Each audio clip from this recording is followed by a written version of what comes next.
Daf Yomi, Tractate Sanhedrin, page 86b, part 2, with the words Ella afilu tema rabbanan.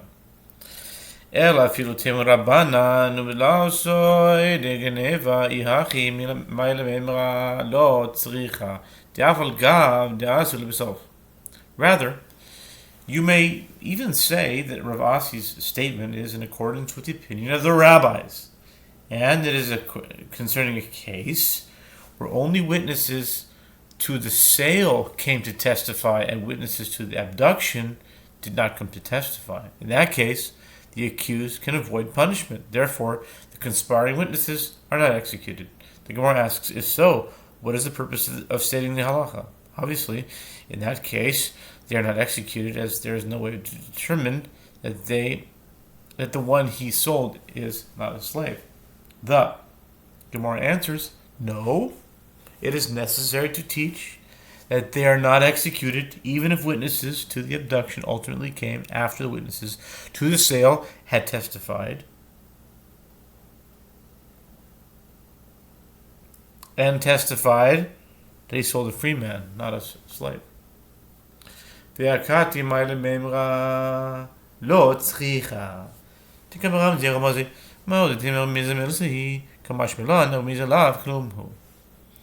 The Gemara asks, but still, what is the purpose of stating the halacha when the witnesses to the sale testified?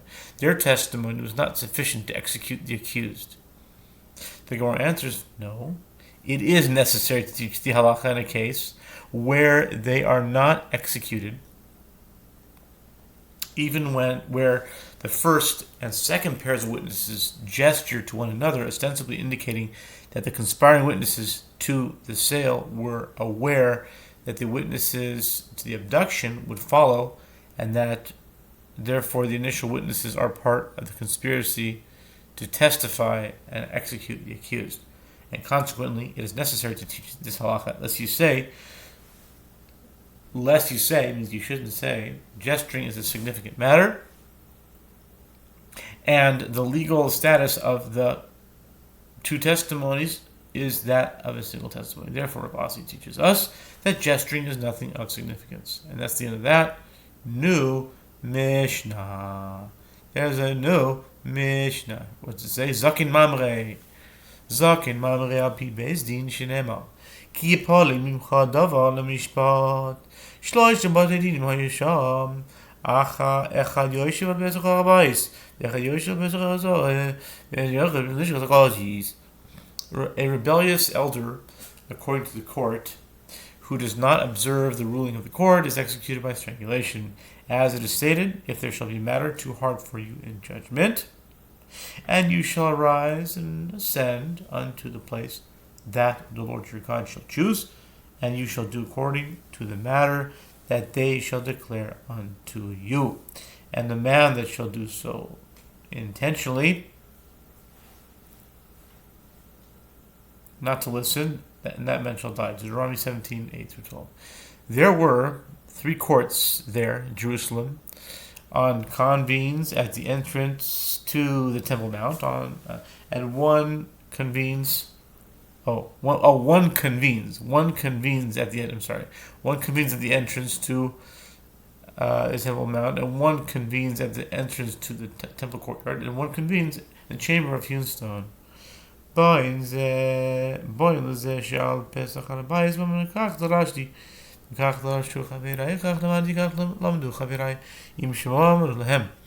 An elder who issues a ruling contrary to the ruling of his colleagues, and his colleagues come to that court that is at the entrance to the Temple Mount, and the other says, this is what I interpreted, and that is what my colleagues interpreted. This is what I taught, and that is what my colleagues thought. If the members of the court heard a halachic ruling in that case, the court says to them, "Im v'im lav, ba'im lehem l'ros le'osan she'al pesach hazara v'omer kach tarashi v'kach tarashu v'chavirai kach lamandi v'kach lamdu v'chavirai im shema amar lehem."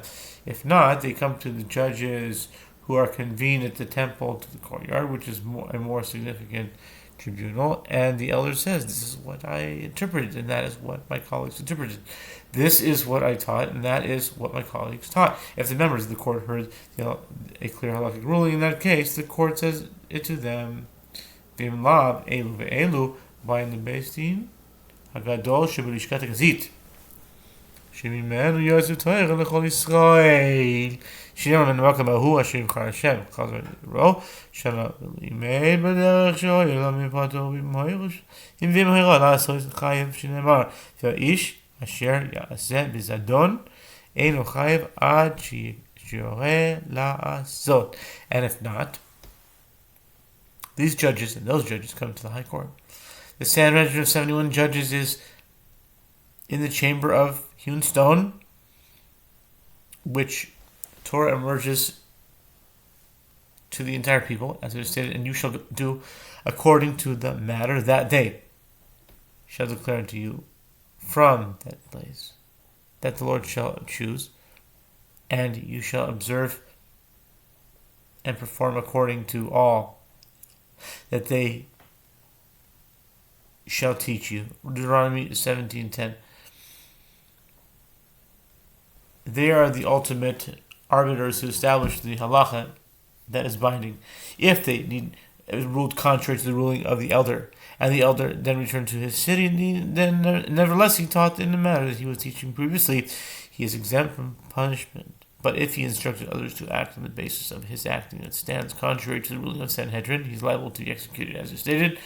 And the man that shall do so intentionally, not to listen, Deuteronomy 17:12, meaning that one is not liable unless he instructs others to eat. A student who is not yet an elder, meaning he has not yet been ordained, who instructs others to act contrary to the ruling of the Sanhedrin, is exempt, as a ruling given prior to ordination is not a valid ruling. It follows that his stringency is his leniency. The stringency imposed upon a student that he is not sanctified to issue rulings result in the leniency that if he instructs others to act on the basis of his ruling that is contrary to the ruling of Sanhedrin, he's exempt. The Gemara says, the sages taught with regard to that which is stated, if there shall be a matter too hard for you in judgment, between blood and blood, between plea and plea, between mark, and even matters of controversy within your gates, then you shall arise and ascend to the place of the Lord your God shall choose.